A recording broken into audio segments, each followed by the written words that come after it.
All right, shalom, shalom. First and foremost, we want to give all praises, honor, and glory to Yahweh, Bahashem, Yahweh Shai, Bahashem, Ruach HaKodash. Double honor to the apostles and elders of Great Millstone. Peace, love, salutations, and blessings to the house of David, which is the elect, right? Coming back with another Sabbath sanctuary. New Year, same thing. We want to roll through the spirit, right? This one is entitled The Sorrows Are Just Getting Started. All right, the sorrows are just getting started. And that's pursuing a prophecy, right? Because Yahweh Shai, forewarned, right, the disciples, right, which we are in that same position today, all right, of the signs of the end. Okay, and as we're seeing, the Lord has turned the faucet up, as Apostle Tahar would say. The faucet is turned up, right, in 2026. And it's the crazy thing about it is, you haven't seen anything yet. I believe Tom Homan, he had spoke of what's happening over there in Minnesota, and he said how he thinks that Minnesota is just the tip of the iceberg. And they said that he was going to go to Illinois, they were going to go to Cali, they said New York City. So the things that you're seeing happening, is only just a small inkling of what is about to be taking place, right? As a day to day, right? From Lord willing, from here on out. Now we know how the Lord works, where you have certain points where things get escalated and certain things slow down, but the time comes where, as like a woman in travail, the birth pains is only just constant, right? And it's only just more and more painful. All right, and now you're seeing these troops, right? They're speaking about, and there's so much stuff, right, to harp on. Through the spirit, we'll touch on what we touch on as the spirit feeds us. But the troops are now speaking about going door to door, right? Actually going to door to pull out people to check their citizenship, X, Y, and Z fraud, right? Which how I don't know how they expect, or how they want to go, door to door to check on fraud, but they're just coming up with a whole bunch of different excuses just to come in like that madman, which is really the Lord, right? And the other day I think it was yesterday, I was just meditating on how it's everything that we're seeing being done, although we're looking at it like we're seeing it in the flesh as Esau coming down and all these things, but it's really the Lord orchestrating the left hand, right? As it says in Psalm the 17th chapter, hide me from let me pull that up. Psalm 17, verse verse 13, it says, you know what? Let me see. Yeah, I started 13. It says, Arise, O Yahweh, Bashem Shai, disappoint him, cast him down. And who is the him? Right? It's the wicked. Okay. As it says in verse 9, the wicked that oppress me. See, from my deadly enemies that compass me around about. And this is the position that we are in, right? Especially the men of the Lord and the believers, because we don't have any physical way to, overcome this devil, to fight against this devil, to stand up. And, really, we don't want any physical way, because we want the power of the Lord, right, to work on our behalf, right? As in the days of old, as the Lord did it time and time again in various generations, which he said, in this time he's going to work a new work. All right. But in order for the Lord to work that work, he has to put us in that position to be compassed about, right? He has to put us in the position to need him. And this is why we cry out until Yahweh Bashem Yahushua. See? So reading back to verse 13, it says, Arise, O Yahweh, disappoint him, cast him down, deliver my soul from the wicked, which is thy sword. So deliver my soul, our sword, our soul from the wicked. And you see how this devil is moving. He is showing himself to be the damn devil. All right. Just the mindset, the rhetoric that they're speaking, the boastfulness, right? The haughty, the arrogant, all of the attributes of the wicked, all the attributes of Esau, this devil is just showing it. He's holding no strings back. Right. Even I told y'all brothers earlier, like he's showing himself to be such a demon that he's even coming against his own woman, right, in your own kingdom. Like he just showed y'all the post where it said that the unironically the number one enemy of the state or something like that, and it said unhinged liberal white woman, and that was from a conservative white male uh, post X channel. So they got infighting between each other, right? Politically divided, right? Nationally, being divided, and then they're even divided in their genders. So as the Lord said, right, this cup is going to pass onto Esau, and he's going to have to drink of it, and he's not really realizing that this is all ultimately leading up into his fall because he's a proud man. So he's coming with even more and more pride, right? He's not humbling himself. He's not saying, you know what, let me see why things are so disarray. He's blaming everybody else, and of course, the number one person he's blaming is Jake, right? I mean, he's blaming a white woman. It's kind of like the opposite. How with us we blaming Eve because she was dealing with the white man, dealing with the Satan. The serpent, right? Which that still happens, but now, like how the scripture says that the Lord is, putting these curses on them. So now you got Esau mad at his woman for basically they're saying though they standing up or trying to fight against the conservative white men, right, and their dominance. But hey, it's a beautiful thing to see how the Lord is bringing down this devil, and these times is showing that it's only going one direction, right? Which is once again the sorrows are only just starting. So yeah, I ended with that. Brothers can jump in. Kind of got a precept. This is the book of Psalms, chapter 119, verse 126. And it reads, "It is time for thee, Yahweh, to work, for they have made void thy law." And that's the times that we're seeing upon us, right? And it's very interesting because we see like literally everything, like immediately when we see events, precepts pop in mind because the events are like you don't need to scratch your head and wonder, does this fall between this precept, or is this referring to this or that? Now the prophecies are literally like mirror images of the words in the book, to the point where when you see it immediately in your mind, you're like, that looks like Second Esdras 15, right? That looks like Ezekiel 38 or Revelation 17. Like it literally looks like these verses that we're reading of. And that is the working of Yahweh, Bahasham Yahushai, because that's the Lord works on his time. And the duality of that is nothing, as the angel told Ezra, nothing is going to happen until the Lord has set it to happen, right? He has an appointed time. But the other side of that is once that time hits, there's nothing that's going to stop it from happening or taking place. And we don't know, the Lord's timeline, right? But we can watch and see the events and the signs and see sometimes he'll speed it up, he'll slow it down, speed it up, slow it down. But there are times when the Lord is just like, I'm going full throttle, pedal to the metal. And you just see event after event after event, setup after setup after setup.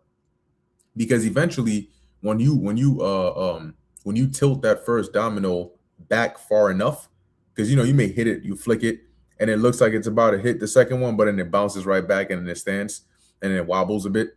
But eventually, as you hit it, it goes far enough to where it cannot bounce back to normality, and then you have that triggered domino effect. And once that domino effect has started, it's not going to stop. So as we're seeing, like we're literally seeing the point where people, and you're seeing bits and pieces of this with the whole ICE shooting that uh the lady over there, right? Now you have people responding saying, yo, we gotta like get arms, like we gotta come, like they're like, we tried the protests, we tried the peaceful stuff, we tried the this, that, and the third, but it's time to come with guns, right? It's time to come up here. I think they were chanting hang Christy Norm. That's screaming Second Ezra 15, right? And we're seeing these things because Yahweh Ba'Shem Yahweh Shai is causing them to happen. He's causing it to work. And it's a beautiful thing because we know exactly what's happening, right? And we know exactly what it's going to lead to, what's coming next. We really got our notebooks of prophecy out, our checklist of prophecy out, just waiting to check things off. You look down, you see it, you look up, oh, okay, it's real close. Oh, good God, yeah, all right, we can check that off, and it's letting us know that we're getting closer and closer. So when you start to see these things happening, you're like, okay, if we're seeing all of these things, the whole Iran tensions going on over there, uh, Israel talking about the Iran regime must fall, the U.S. pushing, like the Lord has literally put that evil thought in the mind of Trump to say they're going to press hard on this whole Greenland situation. And you can already see the ripples of that. He's now on some, we're going to do this the easy way or the hard way, but one way or another, we're going to do it. And they've already said, look, you not only are you going to tarnish alliances, right, that you may have had, but you're going to trigger different kinds of wars. You're going to gain new adversaries doing this. So why is all this happening now? Because the Heavenly Father is working in the earth and we're seeing it. And still to this day, you have people that are oblivious to these things. You can have 2, 3, 4, 5, 6 days of breaking news taking place. And it isn't until somebody sees a meme about it on social media talking about, oh, you can't just go into a country and steal a president, before they start wondering, wait, did I miss something? That's the state that people are in. So as prophecy screams louder, they're just more and more oblivious until it's put in front of their face. So as the title says, the sorrows are just getting started, and these people, you're going to start to feel the actual squeeze, like a anaconda or whatever wrapped around you, squeezing, and it's not going to let up. And we're going to watch, right? Because the Lord is going to be doing his work. You do not look over here, because ain't none of us are jumping in. Ain't nobody's going to pry that anaconda open. That's not happening. And we're definitely not talking, oh, Lord, please, why don't you have murder? What did Ezra say? That time is past. The angel told Ezra that, right? He said that was the time of the past where they prayed for them. And the Lord ain't going to hear that prayer now. Like he told Jeremiah, you think the Lord is going to look at all the wickedness going on in society today and you're going to pray for these people and he's going to hear that? No, he might look at you, a certain kind of way. Yeah. But you brothers got it. Hey, Khan, got a quick precept here. This is the book of Habakkuk, chapter 2, verse 3. It says, for the vision is yet for an appointed time, but at the end it shall speak and not lie. Though it tarry, wait for it, because it will surely come, it will not tarry. And pretty much what brothers have been saying, and it's been going on as a theme so far in 8 days into 2026. All right, the visions are being made manifest at this point. All right, we're like Bakar said, they're jumping off the pages of the scriptures. Right, nowadays, it's almost like word for word. Like people are doing things that you'd be like, yo, like I'm literally reading it and breaking it down as what's actually going on. Like what's actually happening in today's real life events is biblical prophecy unfolding. I can literally go into the prophecies and read it word for word, and then read an article describing events that's happening, and it's literally taking the words from the scriptures. Okay? And then you still, at that point, you're sitting there like, yo, this is like almost surreal. Like, it's almost unbelievable. Like, damn, like this is actually happening? Yes, it's happening. But even for us, it's like, sometimes you got to snap yourself back into reality. Like, yo, this is actually happening. Like, you know what I'm saying? Like, you check, because it's so many things going on. There's so many things going on. This is why we're at the end, because one theme that you always pick up on is that these things is happening simultaneously, globally, and also it's increasing in its in its frequency, right? There was a time where the things that's happened, all right, over this past week was unforeseen, right? It was like, nah, ain't no way a president could go kidnap another sitting sovereign president with his wife. Right? Not just him alone, with his wife. What kind of operation is this? That you're including the drug lord, right? The quote unquote drug lord and his woman. Is she also part of it? Right? And then they said they were being indicted in New York, right? What came out of that? Are we still gonna get a follow up on that? What's really going on? Or did that just die down? So we're just gonna focus on Colombia, and we're gonna focus on so-called Mexico, and then we're gonna focus on Greenland, and we're gonna just forget about what just happened that sparked the whole the world to go crazy. What's going on, right? But they know that these things are happening, and they're happening so fast that it's like one event happens, and then you don't even have enough time to digest it. Another one hits you, and another one hits you, and another one hits you. So for us who are watching, it's like, yo, this is exciting. This is amazing. Like, what do I even touch on? Right? But then for those who are not watching, it causes you not to want to watch, because there's so much going on that you're like, wait, where do I even start? Right? A lot of people didn't know all these things were going to be happening. To them, it's just happening like out of nowhere. Like, damn. Right? But meanwhile, for years, we've been tracking it. right? For those who've been listening to us, it sounds like, yo, y'all been saying this every year, something bad gonna happen, and then, well, it's happening. 8 days in, and you're seeing all these things. So we are super excited. Okay, we are very excited, and that's why when you see DJ Trump moving the way he's moving, it's only confirming everything we've been saying and everything the scripture says, right? That the man of sin is being revealed because he knows that he had but a short time. So he's just, his true nature is just coming out. You know, it's kind of like when you want to find out who's like you want to check somebody's character, right? They might be faking it. They might be, like the scripture says in Ecclesiasticus, right? That though the iron rusteth, right? So shall so is his wickedness, right? So they're able to hide it, right? For a while, a chick, you might meet a chick, right? Maybe the first 6 months, she's like a perfect girl. You like, damn, I found the one, like da da da. And then you give her like another year or two. Next thing you know, you're like, oh, that's who you really are, right? But how did you get to that point? You had to pry it out of her, right? You had to put her in certain situations that brings out her true character, right? So it's the same thing. The Lord is stirring up, like Bakar said. The Lord is stirring things up to the point where now you're starting to see Babylon's true character, right? You're starting to see the Edomites and their true character, how much of a savage brute beast they are, right? All they do is want to go to war, kill, destroy, pillage, steal, rob. All the attributes that's written in the scriptures that describes Esau, Edom, he's showing it in these last days, right? Nobody else on this earth is doing that. The Chinese people are not doing that. Even they have Taiwan, which is like, 100 miles off of their coast, and they're not even attacking it like that. They're not even going in there like that. And then you got America saying, yo, we want Greenland. We must have Greenland. And not that we want it. We must have it. It belongs to us. Right? Hex has said, oh, we need to go to Venezuela because of the oil that they took from us. Like, this is the rhetoric. Again, the Lord is exposing these devils for who they are. Okay? One quick one, and I'm going to pass it. All right, it's the book of Jeremiah, chapter 49, and verse 16. It says, thy terribleness hath deceived thee, and the pride of thine heart. Right? Going back to the point that Zaquan made about how Esau is showing himself even in the pride, his words, right? His actions, okay? His plans, okay? His plans are very blasphemous when you really think about it, right? This nigga plans everything ahead of, like, in the future, but he does it so matter of factly, like, oh, we don't even consider, like, the Lord's plans. We don't even consider prophecy. Like, that's not going to stop us, you know? But it's like, dude, you're subject to prophecy. You might want to listen to the prophets, bro, you know?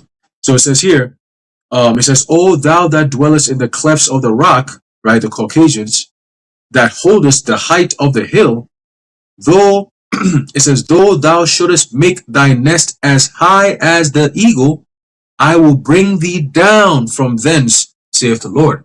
Okay? So it's the Lord who's the one it's the Lord who's the one who's going to bring you devils down, man. Not no other person or a group of people coming together. So all these protests is for nothing. All right, all these the protest is all a sign of more things to come. That's what that means to us. It's not a thing of like, oh wow, people are gonna come together and there's gonna be a revolution. They're gonna overtake their governments and bring peace to them. No. It doesn't play out like that.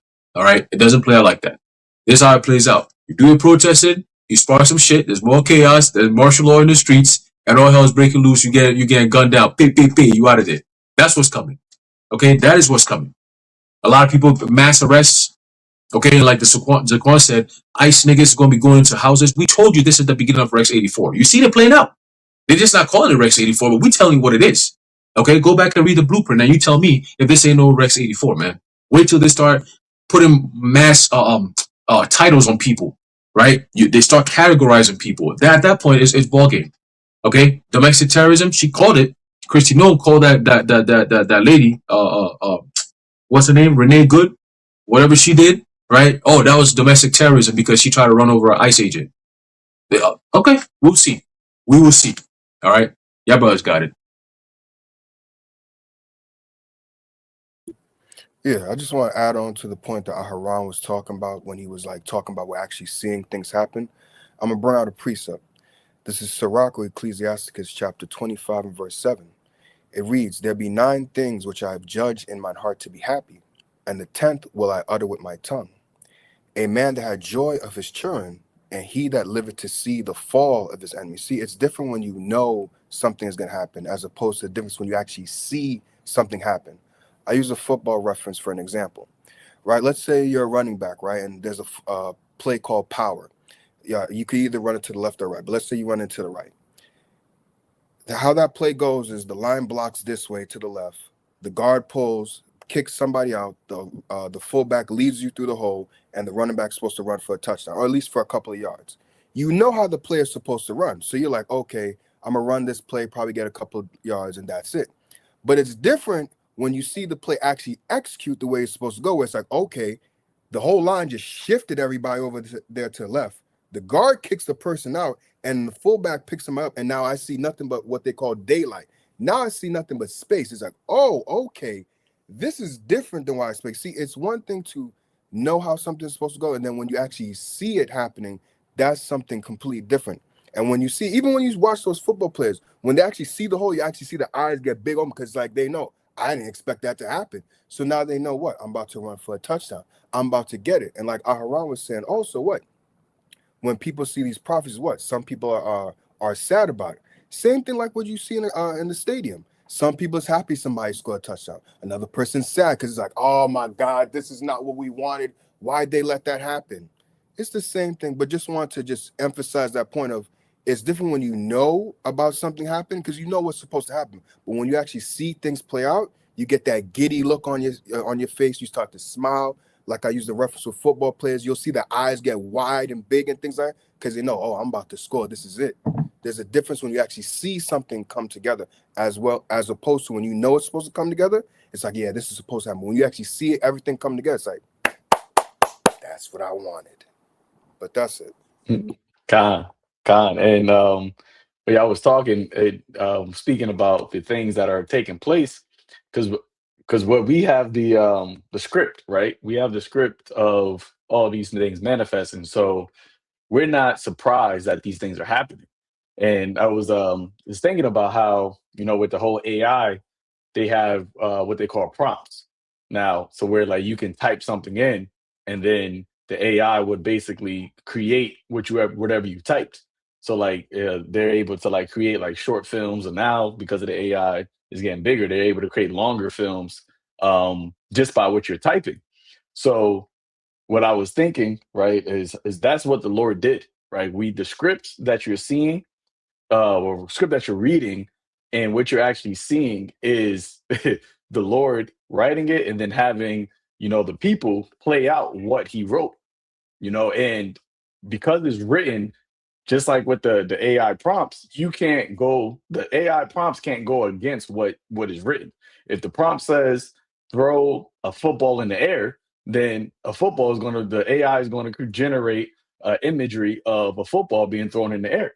So if the prompt says that they should be sedition among men, no man regarding, with swords in their hands, roughly paraphrasing, not regarding the kings or princes, the course of the action shall stand in their power, well, then that's what's going to happen. So as Aharon was saying, and Bakar was saying, what we're reading, what has been written is actually now what you're seeing. And the Lord has given us the blessing to be able to see it before it actually it actually happened.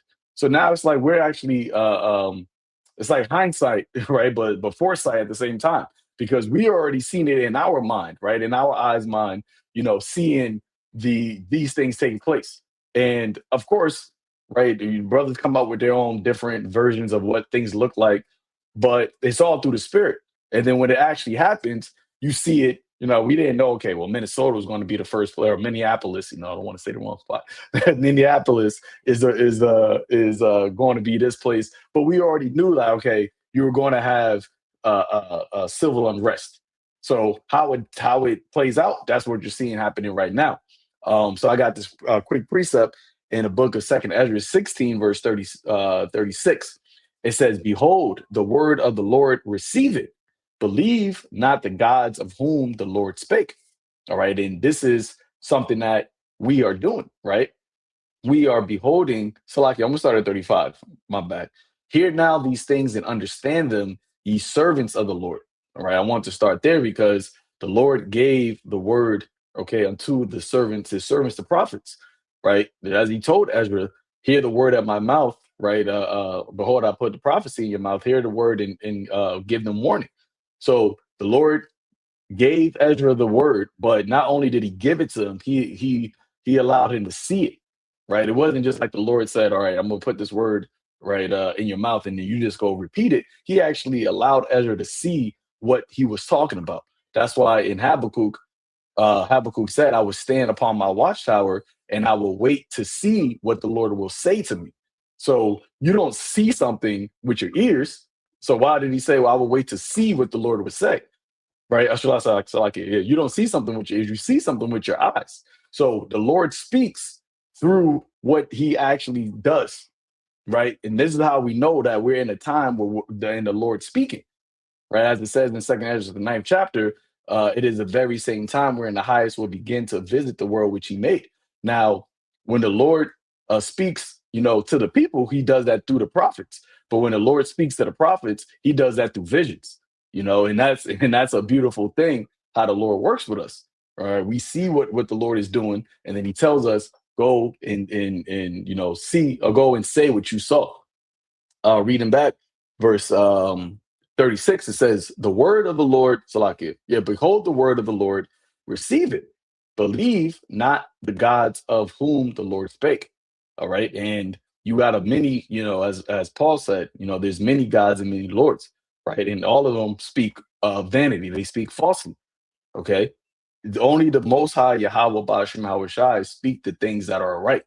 He speaks the things that are true. So when anybody would say, "Oh, it's not going to get that bad," or they're not going to go to war, it's not going to escalate into civil unrest, or it's not going to escalate into World War III, we're not believing any of those things because what the Lord said, that's what's actually happening.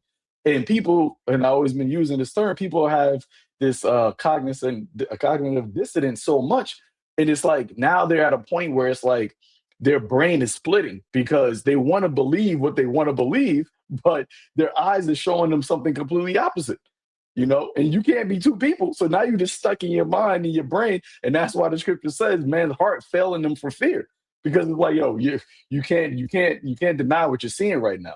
You know? Verse 37, it says, behold, the plagues are nigh and are not slacked. All right, and these 8 days are very there's a testimony to that these plagues are not slacked because literally every day since January 1st has been something different that is major, right? Something different that is just showing like, yo, this is crazy. This is crazy. Like I can't even remember what happened on January 1st anymore because of so much stuff that happened up until then, up until now. So the Lord said these plagues are not slacked. And that's the beautiful thing about how, the Lord is bringing in the end, right? Because he told us that this generation isn't going to pass till all these things be fulfilled. So if this generation isn't going to pass, and we're seeing the various different events that are happening, this goes to show that the Lord is really he is speeding up these days, man. He's making a speedy riddance of this place. But as it says in the next chapter, or next verse rather, and when a woman with child in the ninth month bringeth forth her son with 2 or 3 hours of great pain compass her womb, which pains Salakia, when the child coming forth, they slack not a moment. See? So always use this analogy in various different prophets, even Yahweh Shai, he used this analogy because it really drives the point of these times, right? Because as a woman with child, she can't escape it, right? She can't lessen it, right? And it only gets worse as it gets closer and closer till that child comes. And really, this child is well, to us, a child is born, but it's only going to get worse and worse until Yahushai comes. And these things that the Lord has told us to watch for are the things that are happening. But as it says, these are the beginning of sorrows, right? It's only just the start of the contractions.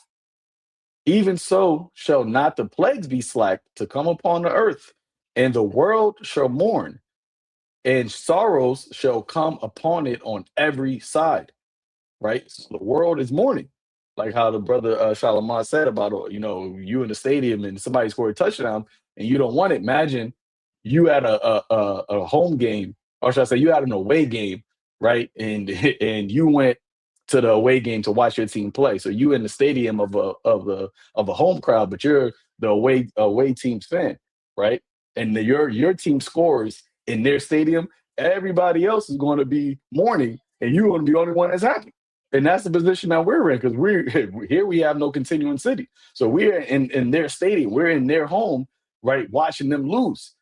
You see, and what happens when you celebrate when everybody else is mad? They gonna want to try to fight you. They want to they want to get in your face. But hey, we got something for that. Well, the Lord got something for that. We don't got nothing for it. The Lord got something for that. You know. But I'm gonna stop it right there. Yeah, I had some real quick. Actually, I'm gonna bring this out again. The precept that the brother Bakwar brought out, Psalms 119 and 126. Once again, it is time for thee, Yahweh Ba'ashem Yahushua, to work, for they have made void thy law. And as we always say, we are the heralds of Yahweh Ba'ashem Yahushua, the hopeful elect, the hopeful men of Yahweh Ba'ashem Yahushua, the prophets of the Lord. And a herald's job is to herald the coming of his Lord, to herald the coming of his king.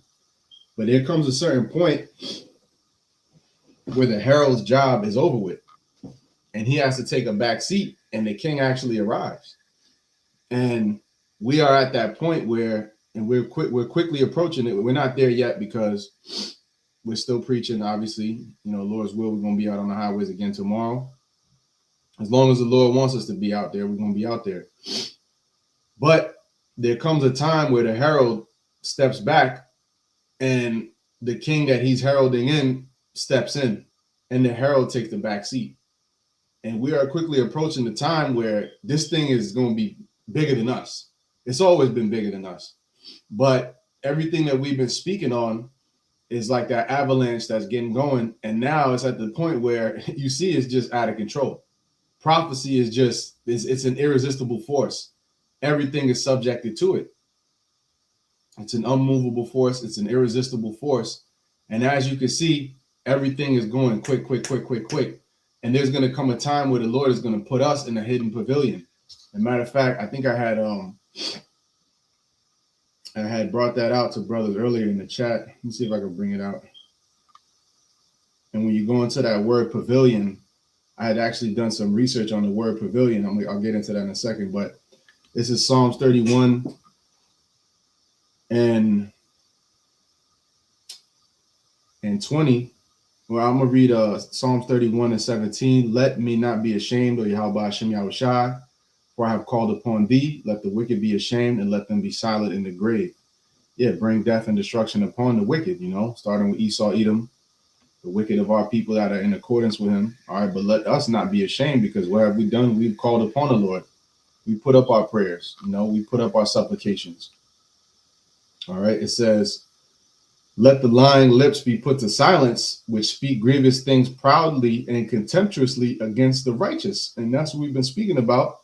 A lot of the things that they're doing this year is, legislation and different things that they've already had, like the brother mentioned, Rex 84, which is short for Readiness Exercise 84. And as we said, they're not going to come out and say, well, listen, this is Rex 84. We're going to do it to y'all now. They're just going to do it. And those that know, if you know, you know. If you don't, then you're going to get caught out there. Okay? But what was the point? It said, let the lying lips be put to silence. And that's exactly what the Lord is getting ready to do. All right? So as the truth has been spoken through the Lord's servants, the prophets, all right, the secret has been made known to the Lord's servants, the prophets, and it's been manifested. Now it comes a time where we go into the background and the Lord manifests his work. The Lord manifests, his judgment, and we just sit back and watch. We quickly approaching that time. All right, because it's going to come a time where doing the work of the Lord is going to be a thing of the past. There's going to come a time quickly, and it may be this year, where we're going to look back and say, yeah, remember the days when we used to do the work of the Lord? Now, not to say that we're going to stop doing the work, but the work, it will change. We're still going to serve the Lord, but we're not going to be doing this ministry for much longer. All right, and that's just based off the signs that we're seeing. They clearly letting you know you don't need digital ID to even get on YouTube and different things. They want to do that this year, So that's what it seems like. We're going to keep watching it and see what happens. But going back to Psalms 119, it is time for thee to work. Now is the time where Yahweh Bahashem Yahweh Shai is going to say, listen, y'all, you did your job. Good job, my service. Now step aside and let me get active.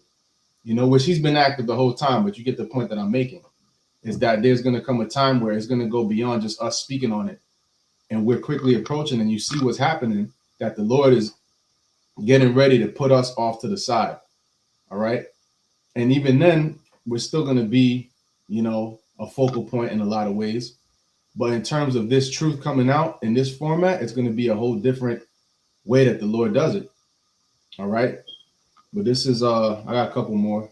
It says, I'm going to skip down to the 20th verse. Thou shalt hide them in the secret of thy presence from the pride of men. And that's what the Lord is going to do. And who is the most prideful one? When you go into the scriptures, Esau is known as the man of sin. He's also known as, being the most proud. Okay. Everything associated with pride and wickedness is Esau, Edom. All right. So the Lord is going to hide us in that day. All right. So as they're going and doing this, we're going to be like ghosts in the spirit. They're going to be trying to get a hold of us, and it's going to be very hard to reach us in that day. All right. And the Lord is going to be making manifest these judgments. All right. And you can see it playing out right now with World War III. And that's when it says in Amos, the 8th chapter, they're going to be looking to and fro. If we were just out there in the open still, why would they be looking to and fro for the men of the Lord to seek out the word of the Lord? That's because it's not going to be readily available. It's going to be hidden. And it says here, thou shalt hide them in the secret of thy presence from the pride of man. Thou shalt keep them secretly in a pavilion from the strife of tongues. And when you go into that word pavilion, it goes into, I think the word in Spanish is papillo, which is basically like a tent. All right. And the reason that it's described like that is because the way that the tent is set up, it looks like a butterfly's wings. That's what papillo means. It's butterfly. I think it's something similar in Latin, but basically that's where the Lord is going to be hiding them. And that's somewhere, typically when you think about a tent, you think about something like a Feast of Tabernacles. When we were in the wilderness and the Lord had us, we were set up in tents and things like that. But a pavilion is a place of protection, all right? In the wilderness, in the wild, and somewhere where there's a lot of things that can go wrong, the Lord is going to have us set up to where we're going to be good. All right, and I'm going to read the last part. Yeah, that's pretty much it. All right, thou shalt keep them. Thou shalt keep them secretly in the pavilion from the strife of tongues. You see, what is the strife of tongues? Okay, that is all of the lies, all the anti-Semitism, the extremists this, extremists that, all of the lies and slander that they're going to be throwing on us. Stephen Miller, I could imagine that devil getting up there and talking his shit. He's going to go crazy. These motherfuckers are madmen, That's how he's going to be going. And the simple believe it every word. You still have people that are out there going right, left, the right, the Democrats, the lefties. Oh, the MAGA, they still in that. Anybody who's in that type of mindset, you're done. You still believe that there's something to politics. The bankers control both sides. Okay.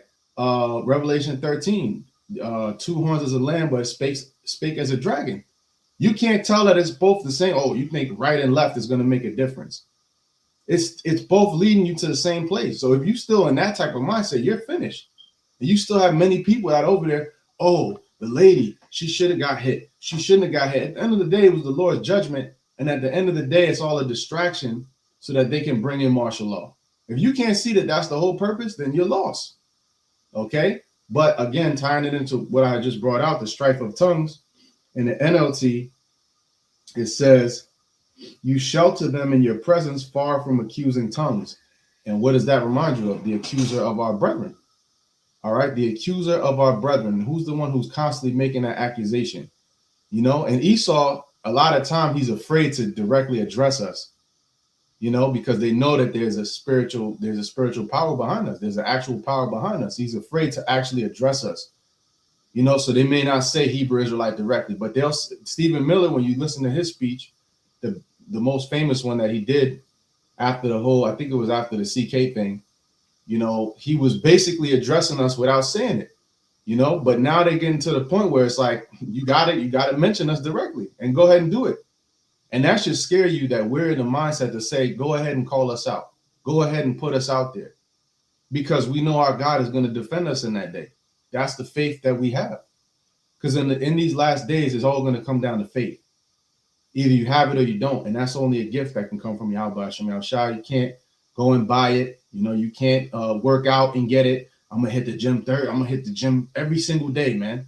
You know, not including the Sabbath. I'm going to go and hit the gym. And you can't work out to get faith. You can't diet to get faith. All right.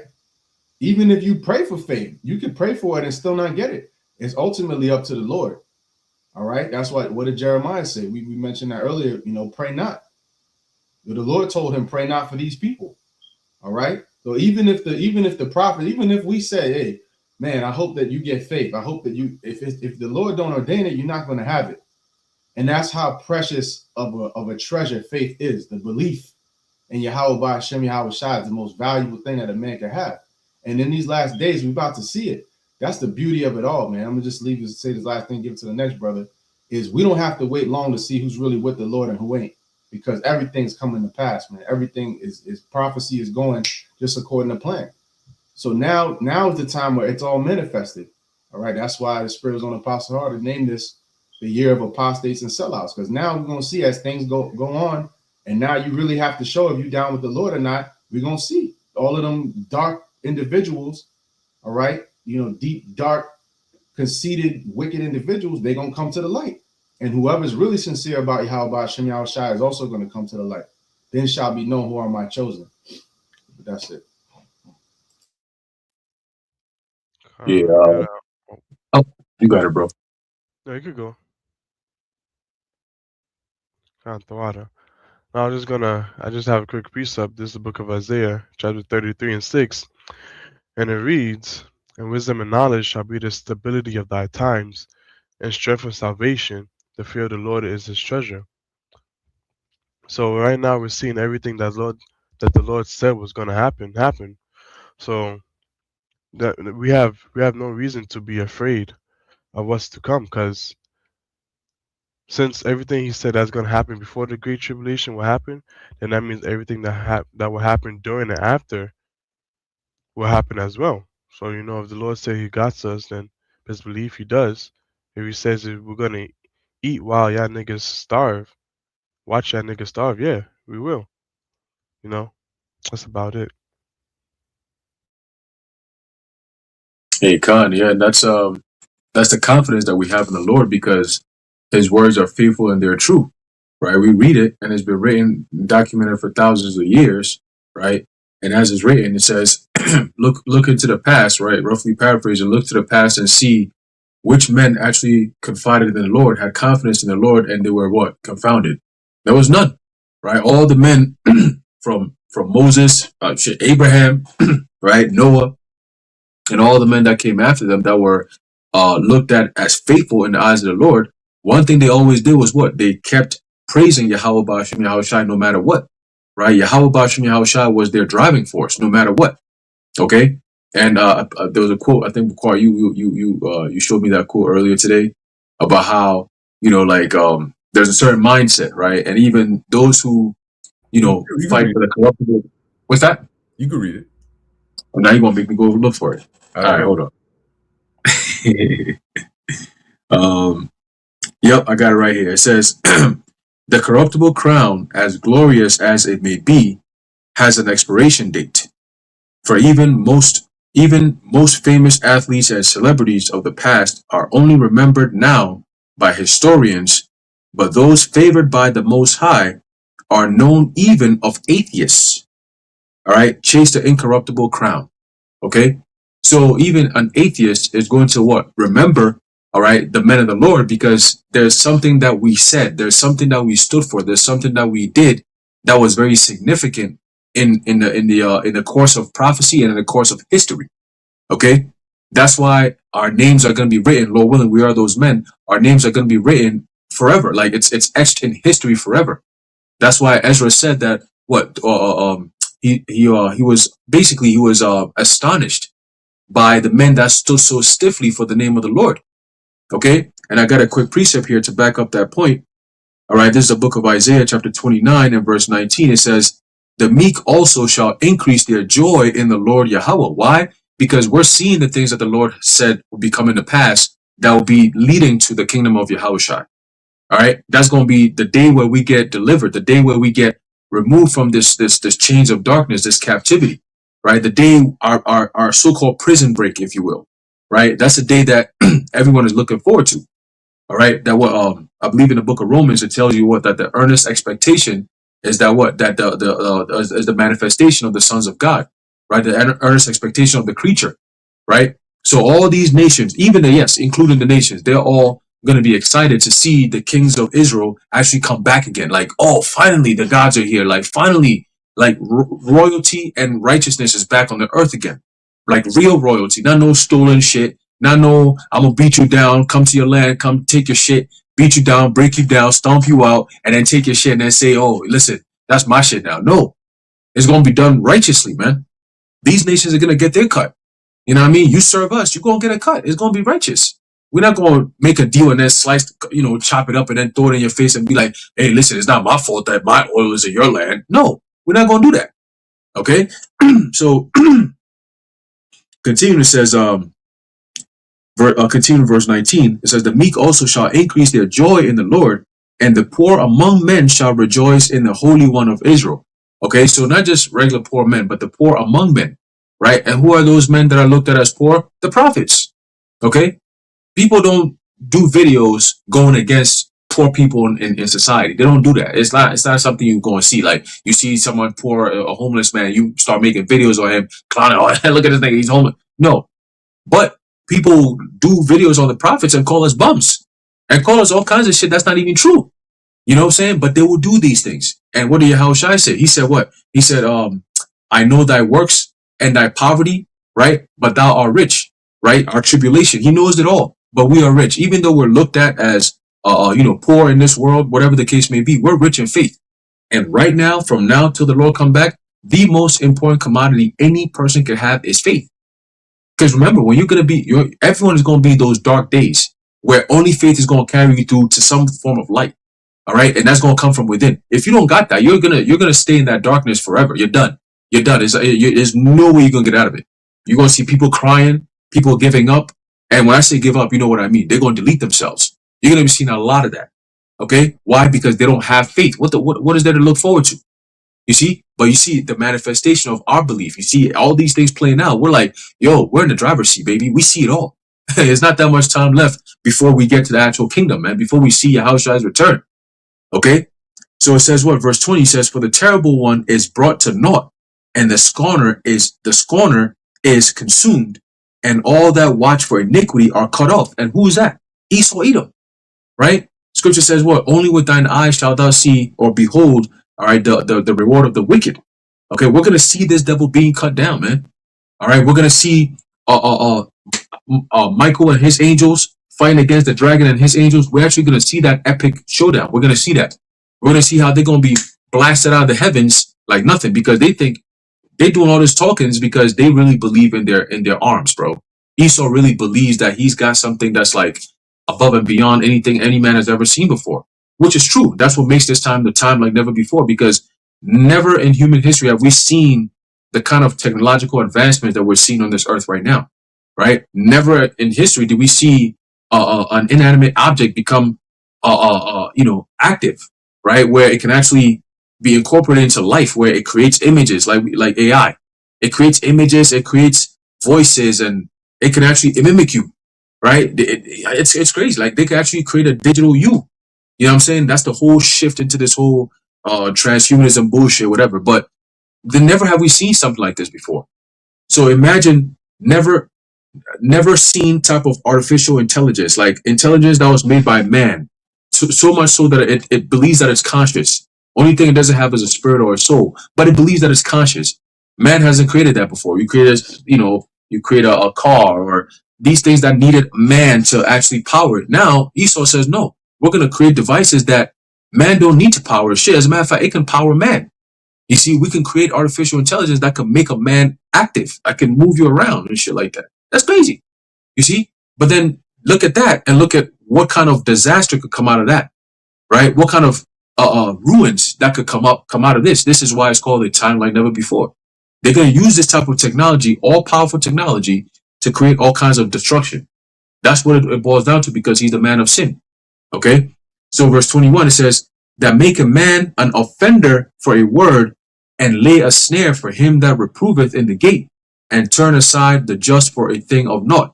So as she always mentioned, people like Stephen Miller, okay, he's a prime example of somebody who will make a man an offender for the word, okay, because he creates these narratives, these actual things that Trump actually reads. Most of it is written by Stephen Miller, okay, and apparently he's Trump's top advisory, whatever. I'm like, this nigga is advising the president. This nigga here, this atheist, nihilistic piece of shit is advising the president of the country. So now you see the direction in which the country is going, right? A nigga who could come up and tell you straight up, we're going to take Greenland and nobody's going to make war against us. Like, this nigga sound like he on drugs. Get him off this TV, man. You know what I'm saying? But these are the people that are actually, that's why the scriptures tell you that what? The Lord says he's going to take the wise men out of what? Out of Teman. Okay? The wise men of Edom are going to be no more, because in a society, you need to have wise men. Kings had wise men, okay? So they can counsel, hey, how do I go about this? What's the best way to do this? And you have these different men, like a round table, so to speak, right? Trump don't got a cabinet. He don't got a round table that could sit his ass down and be like, nah, Mr. President, I don't think we should go about it this way. You know, here's the evidence. Maybe if you wait a little bit. They're not giving him no strategies, man. He's just doing shit as he says. Marco Rubio, hey, you go do this. You know what I'm saying? Hey, JD Vance, you go do that. You know what I'm saying? And that's just it. They do it. Except you go do this, and that's it. Nobody's there to rein him in and be like, hey, listen, man, da. So it's not happening. See? No more do you have those wise men that could give this nigga counsel, man. All right? And that's what's leading to America's downfall. Okay? Because he's being brash. He's making decisions without checks and balances. You know what I'm saying? He's going straight, like you said, you go headlong. All right? He's going straight to destruction headlong, man. Nothing's going to stop him. All right, quick one. There's the book of Revelation, chapter 12, verse 10. It says, and I heard a loud voice saying in heaven, now is come salvation and strength, okay, and the kingdom of our power. So we're living in the days that leads to that. Again, this is a prophecy. It doesn't change. So no matter what Trump says, right, back in 2024, he was like, when he becomes president, he's going to, he said, what did he say? He said, World War III is not going to happen. Nigga, what? World War III is not going to happen, huh? Meanwhile, you're spearheaded in World War III, but it's not going to happen. Okay. It said, and people believe him too. That's the funny thing. They actually believe this nigga. It's crazy. It says what? It says the kingdom of our power and the power of his anointed.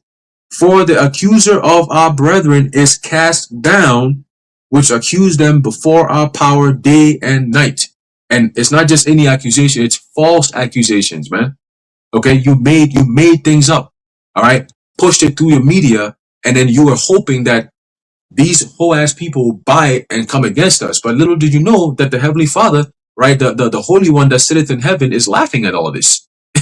He's like, well, this is such a weak attempt. You think you're gonna frame my holy ones, the ones that I've chosen, my cluster of grapes, my elect?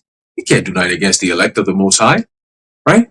There's a reason why we have this knowledge, we have this truth. That's what separates us from the rest of the world. That's what makes us special in the eyes of the Lord. So when we call upon the name of Yahweh Ba'ashem Yahushai, he listens to us. All right. Contrary to popular belief, all right, the God of the universe, not no God in Jesus Christ. We're talking about Yahweh Yahushai, the King of Kings, the King of the universe. Right? When we speak to the King of the universe, he listens to us. Okay? He makes things happen on our behalf in real time. All right? So you people could talk your shit. Stephen Miller, you could say your threats and all this whole ass shit. Guess what? You can't do nothing to the elect. All right? And Lord willing, if we're out of that number, man, you got something coming. Go read the book of Esther and get a little glimpse, because you niggas is following the same tracks of Haman and his people, man. You're following the same footsteps. And guess what happens? History repeats itself. So just keep that in mind. All right? Keep that in mind. Y'all brothers got it. I had a quick precept, unless you brothers had something. I had one to land back off of the brother Aharon, and this is going into Isaiah 10 and 13, and I'm gonna just skim through these verses.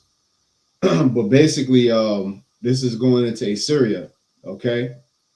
And we know that America is known as spiritual Assyria. Okay, so let's read this. Isaiah 10 and 13. For he saith, by the strength of my hand I have done it, and by my wisdom, for I am prudent. And I have removed the bounds of the people, and have robbed their treasures, and I have put down the inhabitants like a valiant man. Okay, so who does that sound like? That's Esau Edom. Oh, you had something, Shalom? Oh, sorry. I thought I saw you raise your hand. But it said that he basically he said by the strength of his own hand he has done it. And that's what individuals like Stephen Miller, Trump, his look is more stout than his fellows. All these American devils are the most prideful beings and individuals that ever existed. All right. And their pride is going to a whole new level because now they have this technology with these missiles and these different things, that the technology that the Lord gave them, the shit that they're talking is like on a whole nother level. All right. It says that Antiochus believed that he could command the waves of the sea. That's how Trump be talking. All right. That's how these devils be talking. Not understanding that they are fulfilling the lie and everything that the Lord right here in this verse is speaking against the Assyrians.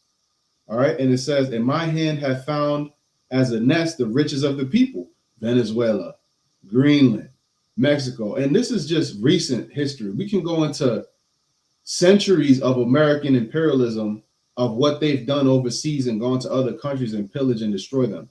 That's just in this empire. We can talk about other empires that Esau has done it. The British Empire did the same thing. This at one point they said that the sun never sets on the British Empire, man. And the same thing can apply to America right now. All right. The whore that sitteth upon many waters. All right. They got military bases in all these different countries, man. And I was meditating on today, like this devil never has enough.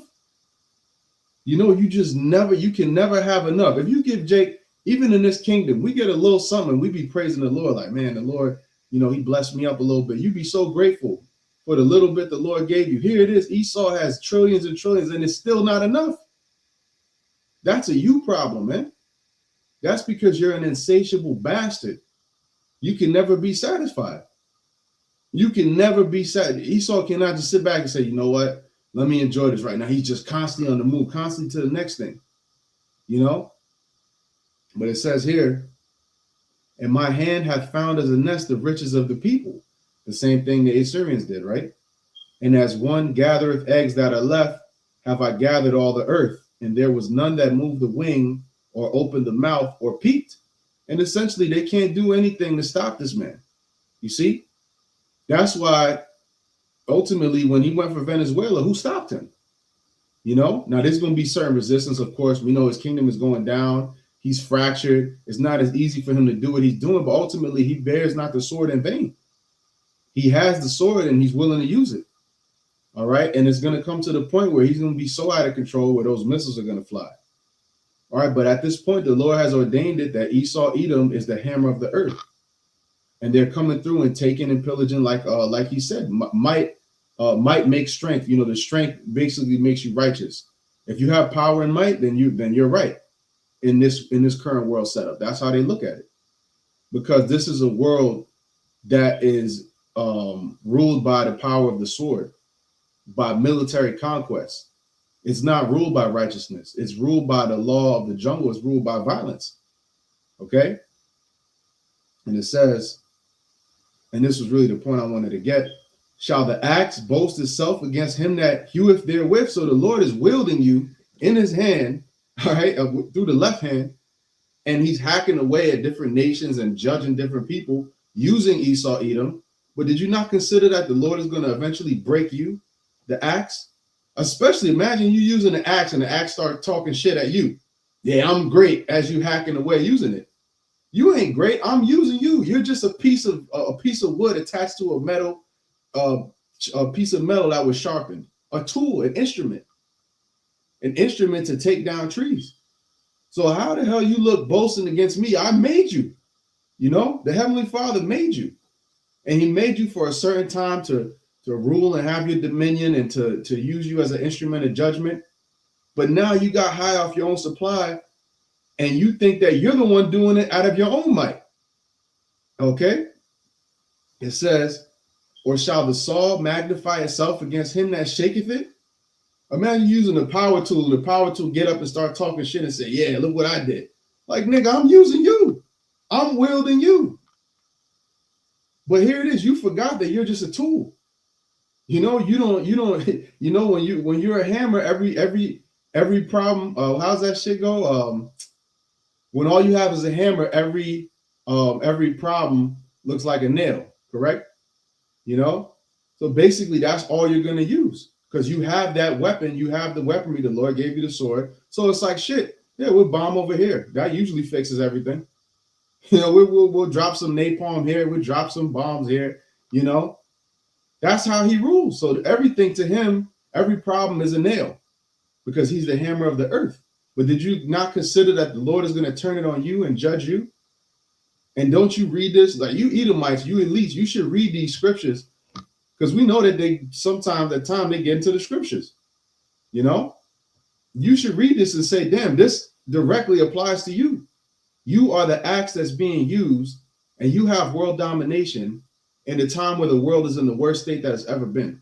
You don't ever stop to think that you're the one fulfilling the lot of being the wicked, the red horse. Esau's the end of the world, Jacob's the beginning of it that follow. If you don't ever stop to think that this all applies to you, and we know that you do because you watch these videos. All right. But it says, as if the rod shaketh itself against them that lift it up, or as if the staff should lift up itself as if it were no wood. Right. If the Lord didn't wield you, you wouldn't be able to do what you're doing. So it's the Most High that gave you the certain power to do what you're doing. As it says, the smith that bloweth the coals in the fire. Okay. So the Most High gave you nuclear technology. The Most High created the nuclear scientists to have this. He gave you everything he gave you.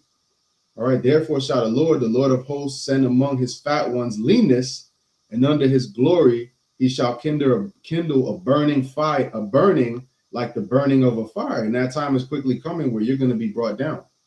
All right. And that's going to be by the way of the weapon that the Lord gave you, your own weapon, the nuclear technology that you have, certain technology you have access to is far beyond, you know, your ability. And you don't have the wisdom to have the technology that the Lord gave you.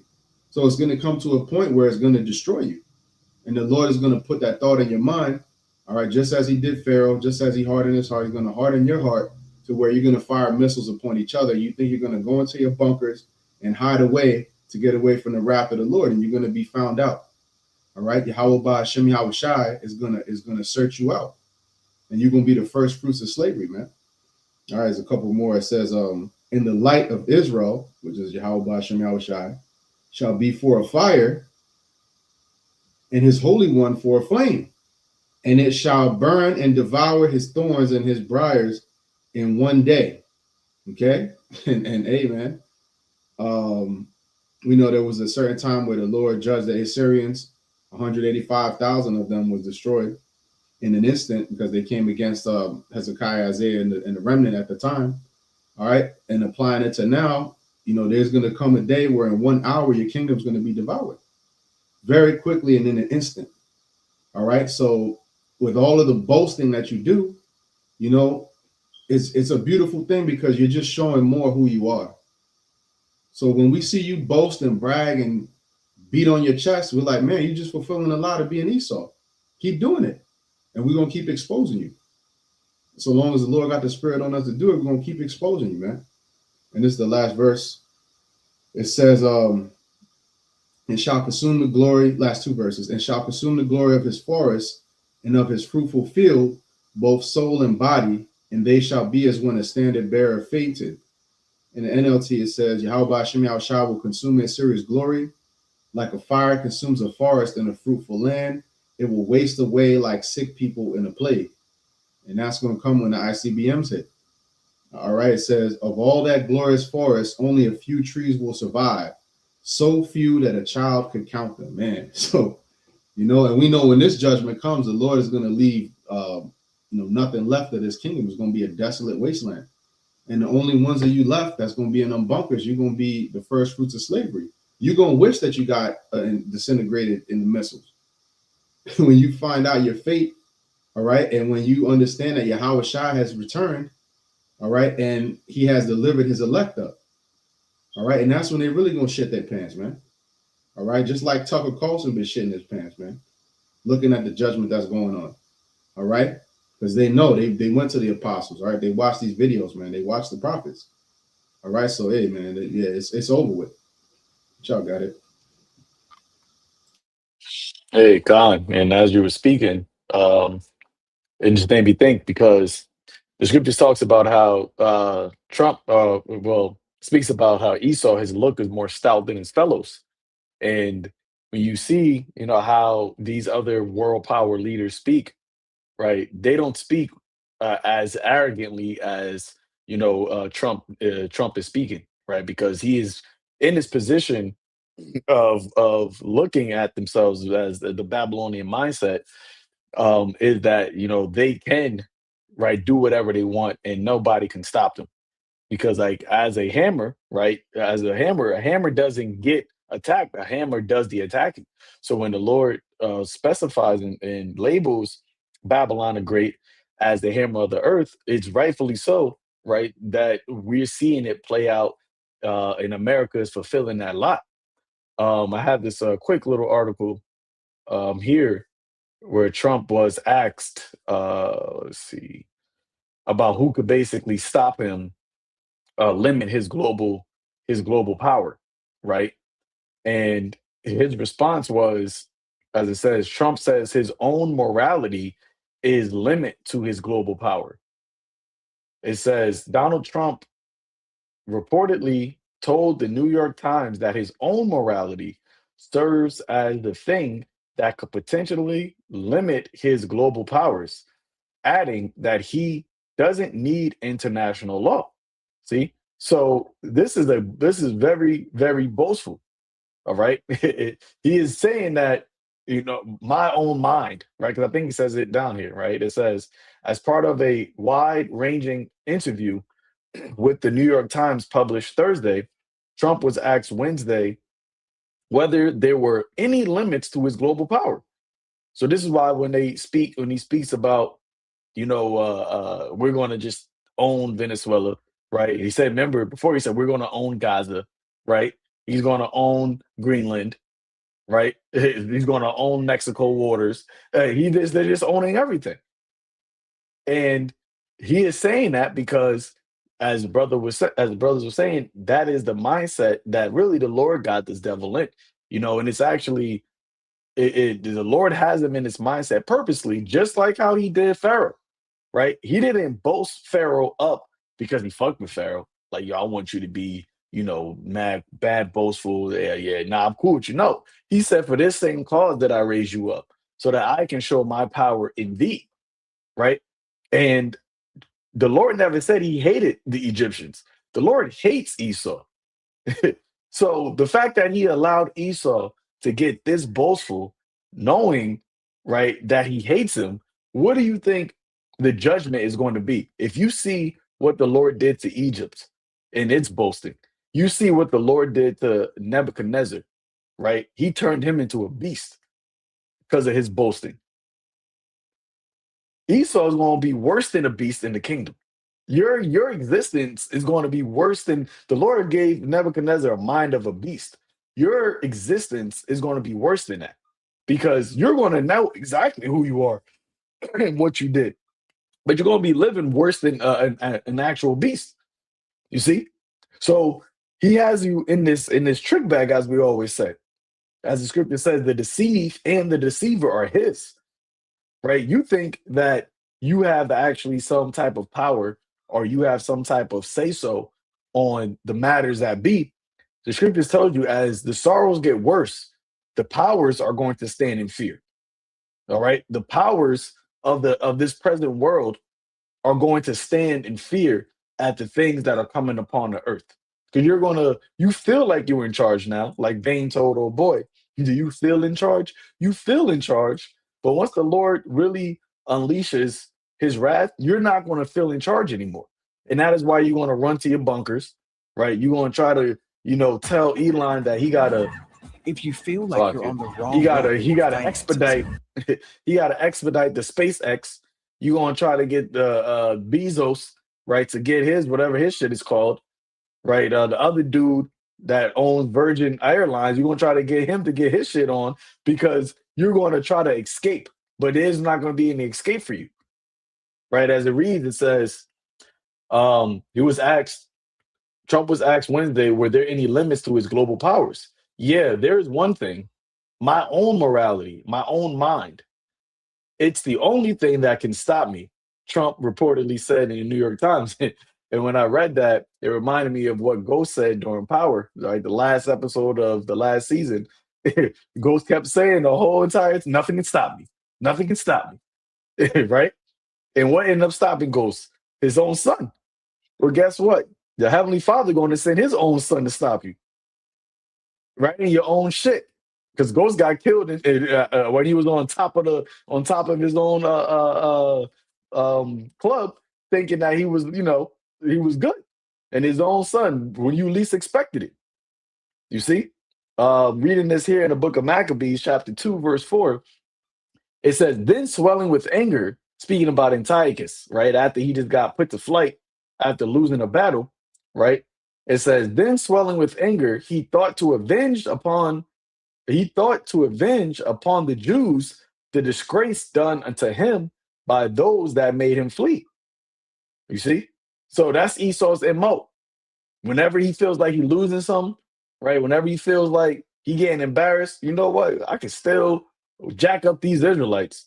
And that's why with the whole shit with Russia, right? And the whole shit with China, Trump went all the way over to China thinking he was about to bully Xi Jinping into doing some deals. Them deals still ain't get signed. You talking about your tariffs? The niggas, they said, "Yo, you want to go any type of war? We can go to war with you. You want to do trade war? You want to do physical war? Any type of war, we can go to war with you." So Trump had to act like he was doing something, but he really wasn't doing nothing when it came to Russia, right? He really wasn't doing nothing when it came to China. Matter of fact, even when it came to Iran, he ain't really. He boasted in your B-2 bombers. That ain't do shit. So because of your embarrassment when it comes to the world stage of geopolitics, you over here now, you know what? I'm gonna go fuck up the Latin tribes, right? You already fucking up you've been fucking up the Southern Kingdom, but you started now put your attention on the Northern Kingdom in America, but now you're going outside of America, right? Into the actual countries of the Latin tribes and start and fucking them up. But that's Esau's MO because the scripture says that he has a what? Perpetual hatred. All right, he has a perpetual hatred for Jacob. It says, therefore, commanded he his chariotmen to drive without ceasing and to dispatch the journey, the judgment of God now following him. And that's what you're not understanding. How fast you're moving when it comes to you trying to set up your new world order. You putting hell on Jake. You setting up the troops, right, to come in like madmen. You over here chasing Jake, right, to persecute us. But the Lord is following you. The Lord is on your ass. And the judgment of the Lord is soon following, man. And this is why, as the brother Asher said, hey, come do what you got to do, right? Because you're not considering the latter end of it. And as that's what it says in Isaiah the 47th chapter. You're not considering how this all plays out because of your pomp, because of your arrogancy. Let me get this here in the book of Obadiah, chapter 1, verse 3. It says, "The pride of thine heart has deceived thee." You saying that only your own morality, your own mind, that can stop you. So you're not thinking about the Heavenly Father, right? You're not thinking about a higher power being able to stop you. You saying only what I think and how I you know, break down things and see what is right and what is wrong. That's the only thing that can stop me. But you don't judge a right. So anything that you call right is going to be wrong, and anything that you call wrong is probably going to be right. So you're going to just continue to wax worse and worse because your mind, right, your heart is lifted up, and also, as it says in Habakkuk, right, your soul that is lifted up is not upright in him. Okay, and this is why as you continue to push on, it's only going to get worse and worse, right? As the title of the lesson is, the sorrows are only just getting started. Reading on, it says, "The pride of thine heart has deceived thee, thou that dwellest in the clefts of the rocks, whose habitation is high, and that saith in thy heart, who shall bring me down to the ground?" As we just read, Trump. Not that's the only thing that can stop me. Who can bring me down when it comes to international law? I don't have to follow that. I think that's more in this article. Yeah, I know I took it off, but he says I don't need international law, right? He says he doesn't need international law. And what do you think you're saying these things? This is getting published. What do you think your enemies are thinking? What do you even think your allies are thinking? Because it's clear that you're not even respecting your own rules, right? When it comes to landmarks, right? When it comes to who has sovereignty and who doesn't, and the rules and engagement when it comes to those things, right? Another piece of information here where Trump speaks about what the hell did I go? Um, Slovakia. I thought I had this up here. Oh yeah, here you go. When he speaks about Greenland, let me share this real quick. He says either we could do this however you want to do it, right? He was over there speaking like was it the dude from the jail? We can do this the easy way. We can do this the hard way. I forgot his name. Fleece Johnson. Yeah, Fleece Johnson. There you go. Right. That's how he over here talking. The Greenland is mine. It belongs to me. But let's listen to what he says here. Are you thinking of giving people in Greenland? Slovakia. Let me see. Can y'all hear that? Can I hear this? How much money are you thinking of giving people in Greenland No. to get them? Can you raise up the volume a little bit? I'm not talking about money for Okay. Greenland yet. I might talk about that. But right now, Slovakia. we are going to do something on Greenland, whether they like it or not. Can I hear that? Because if we don't do it, Good. Russia It's a little low, but we can hear it. will take over Greenland. And we're not going to have Russia or China as a neighbor. Question: how much money are you thinking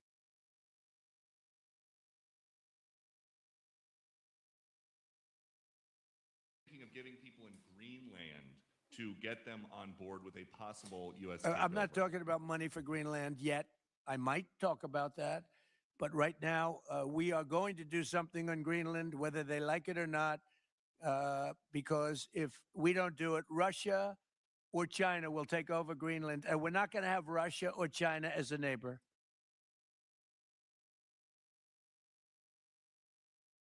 Hey, Zaquan, I just wanted to say real quick. Oh, Are you speaking? no. Go ahead. I didn't realize I was on mute, but you got. Oh shit! Yeah, I was going to say he just said something stupid because he just said we're not going to allow Russia or China to be our neighbor. But what about Alaska? Like Russia is like 50 miles away from Alaska. Isn't that a neighbor? Like so, all this like it goes to show you that they set up these things as agitation propaganda. Like they have to have a reason to come out and do these things. So now all of a sudden, oh, another reason why not only is it for national security, but we don't want Russia or China to take it, like to come take over that land. So we're going to go over there and take that land. Like Russia never came out and said we're coming for Greenland. China never said we're coming for Greenland, but you are declaring that you're going to go take over Greenland with the excuse that you don't want Russia or China to go take it. That's bullshit. Okay. But again, that's the devil for you, man. You guys are Quan. Yep, and that's exactly the narrative, right? The lie that they want people to believe, right? Let's just use same shit that Biden was saying. It's Putin's problem. Putin. It's the same shit, right? Gas prices, you want to blame it on Putin. Greenland been over there for how long? And now all of a sudden, oh, we don't want China and Russia. China and Russia want to take it. They could have been took that shit. Like, what do you mean? They got missiles that's gonna fly over Greenland. They're not worried about Greenland. And when you look at the map, right, Esau with his lies, right, they make it seem like Greenland is mad big. Greenland not even that big. They only, like how you said, only got 30,000 people on it. It's not anything that is worth China and Russia drawing up a whole strategic war plan just to go get fucking Greenland, right? But they put they put that out there so the simple can believe every word and be like, you know what? Well, we can't let China or Russia have it, so anyway, he got to go do what he got to go do. We support it. It's all propaganda. When you look into World War I and World War II specifically, right? When you look into how the news machine was pumping out propaganda to get the people to actually be with going to war, because in the beginning they wasn't with going to war, right? And they needed something to galvanize the minds of the people to go to be okay with going to war, because their whole plan the whole time was to enter into that war, but America had no reason to go into it, so they kept pushing out propaganda, pushing out communism and all this shit propaganda. And then once they did the FLAG over there in Hawaii, the false FLAG, they was like, okay, well, we gotta go. They're like, yeah, let's go do it. And then you simple dummies fall for it all the time. But now, because like Ron said, there's no wisdom in Teeman, right? Now your enchantment ain't enchanting as it once was, right? And that's also because of the information through social media, right? The prophets, right, and also these so-called truthers. Everybody's a journalist now, so you're not able to control the narrative as you once was before, which is why Bibi said, "Oh, we're fighting a eighth war front, which is a war of information, right? Social media. You see, and when we gotta have everybody on deck, to fight against this." And then you had Dr. Phil said, "I will stay out. It'll be an honor to get to fight for you." You see, because they got their agents, they got their messengers, right? That is going to, put a spew out lies and deceits that is going to fool, right? Is going to fool a lot of people. But we see right through that, man. The prudent, right, foreseeth the evil and hide it themselves. Okay, and that's all through the light that we have received through this glorious gospel, right? Your darkness, right? Your deceit, none of that it works on the elect, man. And this is why ultimately you're gonna have to do something, to stop us from speaking. Well, stop people from hearing us speak, right? The famine of the hearing of the word, all right? Your censorship, using anti-S rhetoric and all that, so that these videos are not going to be available. Hey, but that's okay, because that's just another phase of you losing. All right. You think that you stopping us is actually going to stop your downfall, when the only thing that's going to do is just take us to another point of your downfall. So going back to Obadiah, it says, though thou exalt thyself as the eagle, right? Eagle face Trump. And though thou set thy nest among the stars, thence will I bring thee down, saith the Lord. See? And they actually were speaking about this year. They're gonna go return to the moon. Okay. So obviously we know that they never been there in the first place, but they actually might try through technology or AI or whatever. They might actually try to go to the moon this year, but the Lord ain't gonna let that happen, because you can't get there, man. Right? But the fact that you're 50, 60 years later, now this is the year that you want to go, that you're try to go to the moon. You got Elon Musk talking about we about to colonize Mars. The Lord about to bring you down, man. You ain't going no goddamn where except for into pits and into slavery. But you got it. Yeah, I just want to say one last thing, and then brothers, could close it out. But basically, the Lord has set it up where in the 250th year of America's existence, they're pushing all this high-minded, lofty goals, like on some like prideful shit to a whole nother level. This year is the year they decided they want to go to the moon. Elon Musk talking about they want to go to Mars, conquer Mars. That's the word he used, conquer Mars. Like everything to them is a war. Conquer this, conquer that, conquistador type shit. That's them. Okay, so literally the Lord is using this year to literally make Esau bare, right? Uncover the leg, uncover the thigh. Just literally just making him completely bare, man. So if you still can't see it and see him for who he is, then that's on you. Okay, literally the Lord has blinded you so you can't see the truth for what it is, man. Even when it's right there in your face.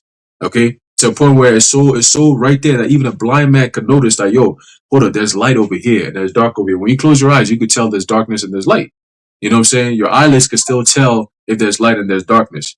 Right? Even blind people can see that, oh, the light is over here and the darkness is over here. But niggas with eyes wide open, they still can't see it.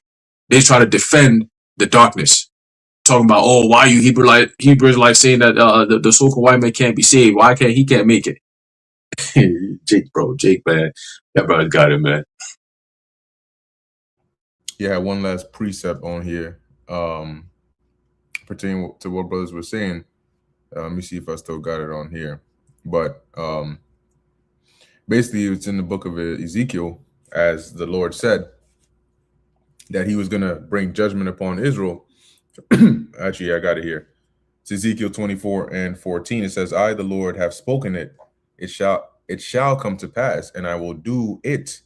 I will not go back, neither will I spare, neither will I repent. According to thy ways and according to thy doings shall they judge thee, saith the Lord God.